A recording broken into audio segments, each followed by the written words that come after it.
Welcome to the Slop Temple. We pray this video helps. You start inside Roblox Studio with your place open. Enable Explorer and Properties so you can see lighting and effects. Once ready, make a backup because changes to lighting affect everyone. Now navigate to Lighting in Explorer and prepare to add a post-process effect. You're doing this client-side for preview first. Later you can publish.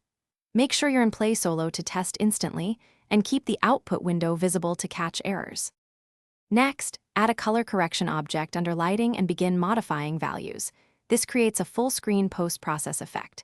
Set saturation near -1 to desaturate and push contrast lower or negative to flip tones more strongly. Adjust brightness and tint color to shift hues. Think of inverting highlights and shadows rather than literal color swap. Once done, test and play solo and tweak until visuals read as inverted. Make sure performance stays smooth. Post-effects affect all players. To finish, test the inverted look on multiple clients and devices before publishing so you catch platform differences. If colors are off, step back. Reset the color correction values and retune slowly, changing one parameter at a time so you observe its effect. Publish only when satisfied.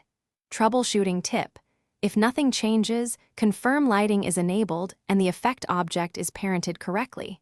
If needed, restore your backup and reapply settings to avoid corrupt lighting states. Thanks for watching. Consider subscribing if we helped you.